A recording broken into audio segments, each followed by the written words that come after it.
Welcome to Retire Rich, Tales of Financial Freedom podcast with your hosts, Marc Hernandez and Carlos Lopez. I'm your producer, RJ Malik.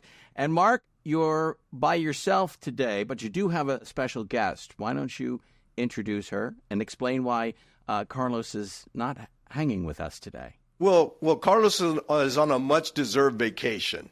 Okay. So he'll be back next week. And today, I'm very fortunate as my special guest is to have someone who is also esteemed colleague and part of our staff. Her name is Renee Armstrong, and Renee has a fascinating life story. Renee's been working with me for close to what, Renee, 15 years, 14 years? 16 now. 16 years. I said 14 because it's gone so fast. Because it's been such a pleasure having Renee here. Renee is such a vital part of our organization. And, you know, I wanted to share her story with you because it is a fascinating story. And, Renee, I understand that your financial journey didn't begin until after you lost your husband. Renee lost her husband when she was still in her 20s, and she'll talk about that. But that you saw an ad for a financial advisor after that happened. Why don't you tell me about that? Well, I was left with nothing paid for, a home, a car payment, the usual things that people have to pay for, with a child that was 7 years old, and I was 28. My husband was 29. And he passed away and had been ill for several years. He had juvenile diabetes, so a lot of those complications played into his death. But what happened was I was reading the newspaper because I love the newspaper and love to read, and I saw just an ad. E.F. Hutton back then was in business and said that we're having a seminar. And I said, I know that I'm supposed to get some money every month because she was a minor when my husband died. And I said, what am I going to do to really help prepare and be prepared for my daughter's college one day? And I had a decent job. I could make it. But I was fortunate enough that we didn't really have a lot of medical bills at that time, so I was lucky there.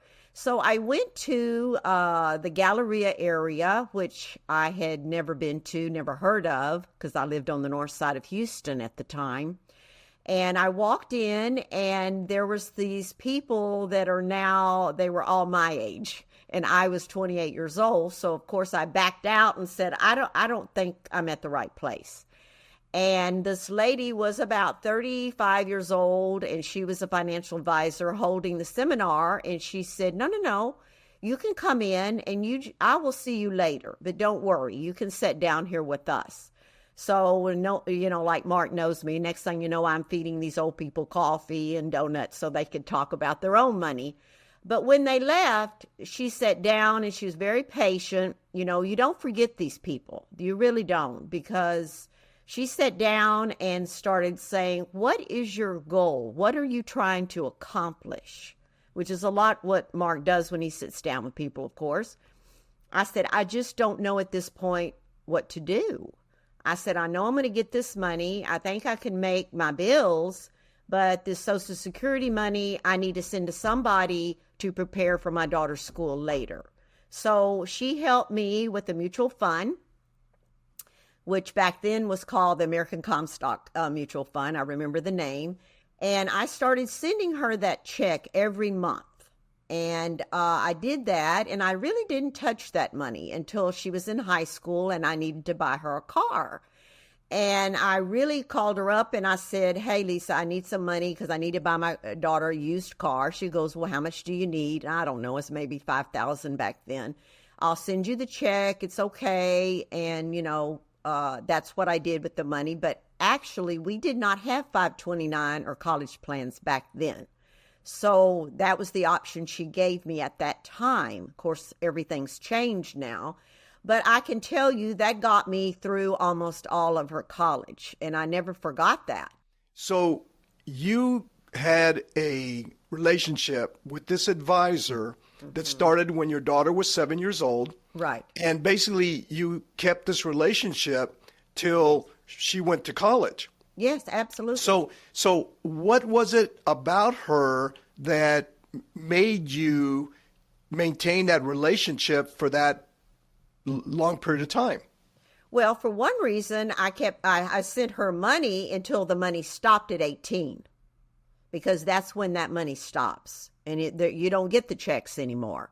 But that money was there so that I could pull every semester, or, sell some shares, listen, I need this much money to pay for her tuition this time, or whatever I needed. So of course I had that relationship, because she would be the contact person that I would call and say, okay, this is how much I need. She would say, okay, I'll send you the money. She made that arrangement, because after calling her, I didn't have to do anything.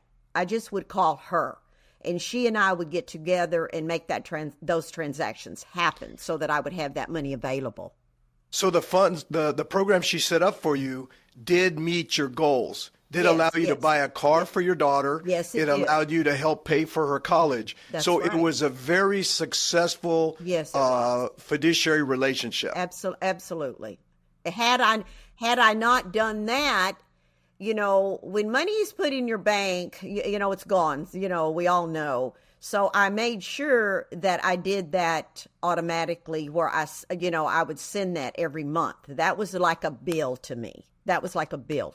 Once that money would be deposited into that account. Yes.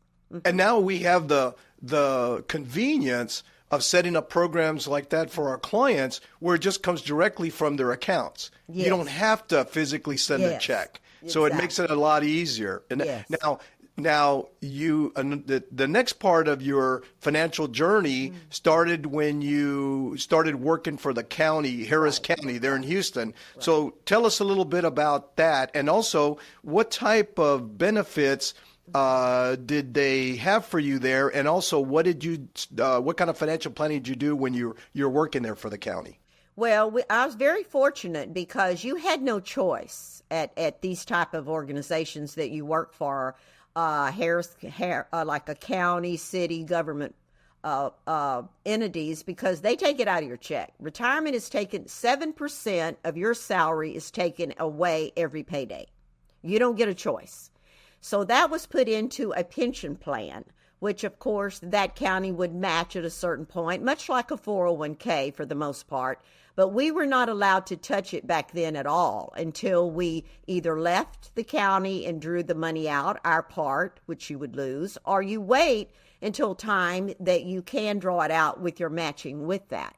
So I became part of that pension plan, and also, like there's other plans available, a 457 plan, and that was a separate plan that you could put money in tax deferred. So I would put money into the 457 plan as well while I was contributing to that. Now, make no mistake, the one job at the county, of course, didn't pay a lot, but the carrot is at the end on these kind of jobs. You may not make a very high salary, but the benefits far outweigh what happens to you too at the end. But you still have to make preparations in a lot of other ways, because as we all know, there's a whole different, there's like the little plan where the 3 stools, as we all know, right, Mark, that I learned about later. But your retirement is one, Social Security is one, your savings is one, as we all know, and all those things. But that really helped me, because I stayed there for 32 years. So see, I built up a retirement pension. Now, did you have someone did you have the same advisor guiding you during this period, helping you make adjustments to your plan, or making decisions as you went along to help maximize your plan? Well, we didn't have somebody like Lisa, really. We had the people that were in charge, like American General, Nationwide. Those people were the 457 plans. We had no control over the pension, how they allocated or invested in our pension. We didn't have control over that. However, the 457 plan, much like your 401k, we had representatives that come in that try to guide you periodically. But there's nothing like having somebody like Marc, your individual financial planner that really has no stake in any of that can tell you how to allocate your money, which is very, very important because the average person does not know what to do to allocate the money correctly anyway, because we didn't have that kind of knowledge that a financial advisor has. So that was all we had there. But I did get to know the people with these different companies because I was in HR and I was over that particular plan in getting the people in to talk to our people about the 457 plan, which also helped me as well through the years. Now, here at M.A.H. Financial, and we've spoken on a previous podcast about our planning program and how we help young professionals while they're working navigate these times by staying in touch with them and working with them and helping them. Do you think if you would have started, working, and when you worked with the county, having someone that was keeping track of your accounts and helping guide you through those times, do you think that would have been very helpful? Oh, yes, it would have. I mean, I understood what was probably lacking with my employees there at the county, what was really lacking in dealing with these companies. But I did have those contacts there of the different departments and the different HR departments. So when I got ready to retire after 32 years, I wanted to change careers. So after what I had been through, guess what career I went into then? Well, you retired from the county and then you got your license and you started working with AIG.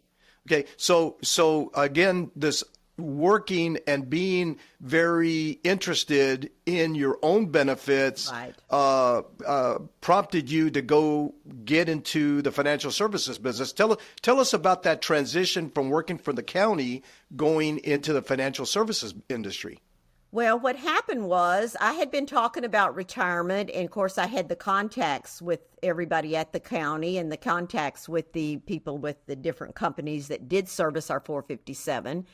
And the guy that I usually dealt with, he came in, he goes, "You're thinking about retiring?" I said, yeah, maybe I will, He said, "Well, I want you to come work for me at AIG." And I said, "Well, I don't have any license or anything." "Oh, we'll get your license. Don't worry about that." But it's a very rigorous process to get your security license, to take the test, to be certified. So I don't know that I had the mindset of wanting to do that right then. But I also knew that this is what I really kind of wanted to pay back, I suppose, in a lot of ways. So I did go to work for AIG. I did get my security license, and I did start working for them. And I was there for a little while. And actually, my daughter got married, and she had a child. And I had, of course, the only child, and my daughter has an only grandchild. So where did she move? She moved to McAllen. So here I come, because I was already retired getting a pension. See, I'd already gotten that. But also, I don't think that people realize, and I just came in, I just needed something to do. That's what in my mind, I just wanted something to be busy because I'm not very sedentary, as Marc knows. I'm a hyper person. And so after a while, you can only be off work for so long, for me anyway. And I just happened to reading the newspaper, and he needed an administrative assistant. And I said, "Well, that's okay. Let me go in. It's not like I know everything about the financial services industry." So I came in, and Marc said, "Well, you're licensed. Why don't you go in the field? We'll just go in the field, and you can work in the field with me or whatever." Because I really wasn't as computer literate that Marc needed. That is the truth back then. So he hired me to do that. And then after a while, being on the road, being in the field, that really was something. I'm a very structured person, more or less.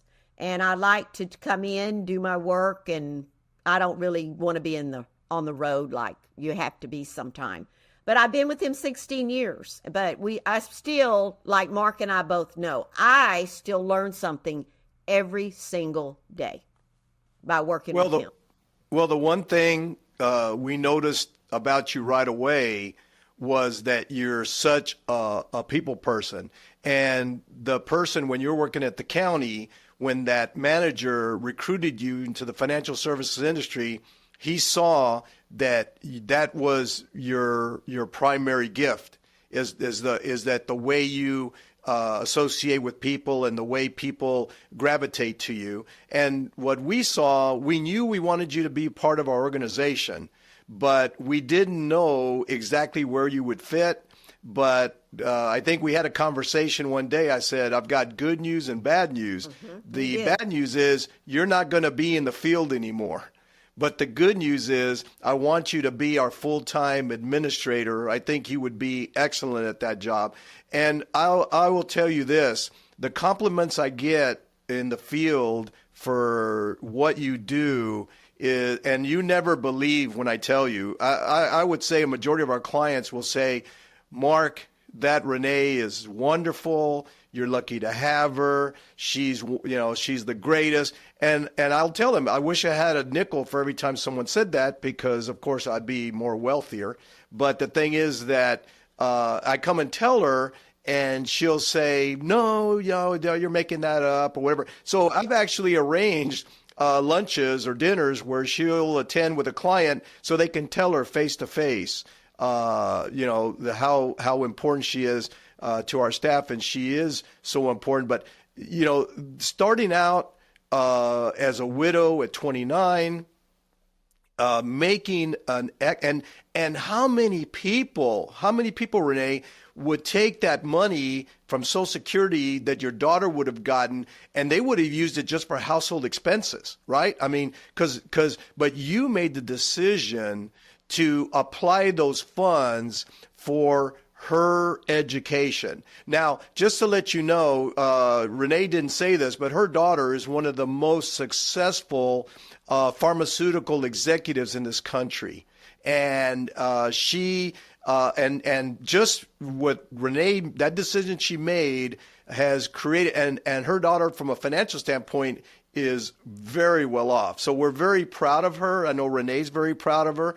And we're extremely proud to have Renee as part of our team. And we just wanted to share her story with you today to tell you that every story is different. And what we're trying to do is we try to, Renee, when we meet someone, we ask a lot of questions, because why don't you tell the public what we do when we meet a potential client for the first time? Well, usually we sit down, Marc sits down with them basically and goes over, look, like I said, just like what the financial advisor did, what do you want me to help you with? What is your goal in this? And there's no cost or obligation ever to meet with Marc ever, or with whenever I was working with him at all. But you sit down and, like you say, you try to, number one, get kind of sort of a little relationship with them so they know where you're coming from as well, because it is in their best interest that we are working. So what are their goals? What do they want to do? What do they want to accomplish? But really, the thing of it is there is some sort of connection, because you can meet somebody and you just don't click. You just say, you know what, this doesn't feel right, and that's okay, because not everybody likes me or likes Marc sometimes, but most everybody always does call back. Trust me. I want that next appointment, but we know that. But I think we all here in Marc's office, it's not about us. It's not about us. And the first people that we think of, Marc knows it, even Dave, the other guy in the office, Carlos, all of that. We have so many people in our contact list on our own telephones, on our own cell phones, and they will call us on the weekend. I'll get calls. All of us get calls, but we don't mind. What is it? Do you need me something? Do you need something right away? Do we need to look up something? But service, like Marc said, the connection with these people, the service that we provide to these people. You know, I feel like they're my own parents or my own aunts and uncles or whoever. Now, I have to say, at this point in the juncture of my working, I don't really, I think it's best, you know, for the younger ones to hear from younger people too, you know, because I'm past the retirement age, blah, blah, blah. But there is a lot of things that people do not know unless they sit down way ahead of time. And that's what we try to do. But like the Social Security that I try to tell, I had a cousin that had lost her husband that I saw was one of my favorite cousins. And I sat down with her, and he had died 4 years ago. She had no idea that she could get a spousal benefit. Remember, Mark? You can get that spousal benefit at 60. I never married again, you know, and that's one of the issues there. But my point is, I had to learn that from a financial advisor. And so when I told her, I said, you go back because you can get some money as a survivor at 60 years old. And she didn't even know that. So there's so many things with our life experiences too that help our clients. But the main thing is that we are there for them. That is the truth. And it really doesn't matter what time of day or not. That's just the way we are. That's how we work. And Renee brought up a subject that, yes, she gets calls from clients. They call us, the advisors, but they'll also call her. They have her cell phone number. They'll call her on the weekends and ask for help, and she'll help them. And she, not once has she ever come complaining to me and saying, hey, Mark, you know, our clients are calling me on the weekends and, you know, I need extra enumeration on that. No, I mean, she just feels it's part of what we do. It's part of what we do. So that's one thing we try to stress, and we'll always stress in our podcast is let's have a conversation. How can we take you from your current situation to your desired situation? And I just wanted to have Renee share a little of her story with you and how she overcame, this adversity to become successful and to raise a very successful daughter. Yeah. And really, you know, I keep telling him I'm going to leave. But then he'll say, well, no, not yet. You know how that goes. Never. But, you know, I know as I get older, but Marc is very flexible. But when I started working for AIG, my boss called me up one day and he said, Renee, nobody wants to see you at 8 o'clock in the morning. I'm sorry. You need to wait a while. But, you know, I'm like that. You can ask him. I always, if I'm not here at 8 o'clock, then I don't feel right. But that's an administrator job. You know, that's different because when you go out on appointments, nobody wants to walk in their office and put their stuff down and say, oh, somebody's here to see me right that minute. So I really had, you know, when I was doing the financial advisor job, I had to really adjust and go like, it's okay. You can go in later, but maybe you work later because Marc is out there. He's all over the place. San Antonio, Austin, Corpus, wherever he needs to go. So he's on the road, but, you know, he's on the road early, but I like to be in the office and I like to help the people right then when they need their money, when they have questions about certain things, and say, if we have a spouse that passes, which we did a couple of weeks ago, Marc, as you know. Yeah. And so we handle those things and let the company know right away and tell them what they need. So it's been a blessing for me to work for Marc because, you know, at this point, I've done a few crazy things, I guess, but he never gets mad at me. So I'm real thankful for that. I need to keep her here because as you can see, she'd probably become a TikTok sensation. Renee, I just want to thank you for taking the time out from your busy day, because I know we keep you very busy, to share a little bit about your story. And I hope someone out there learns from this conversation. And that's why we're doing these podcasts, to just share stories and help people. You're right. Absolutely right. Glad to do it. Well, thank you. Marc, can you remind people where they can find you? You can find us at Marc with a C, M-A-R-C, at M-A-H financial.biz, B-I-Z. And we'd be happy to visit with you and have a conversation of, again, how we can take you from your current situation to your desired situation. Thank you for your time today.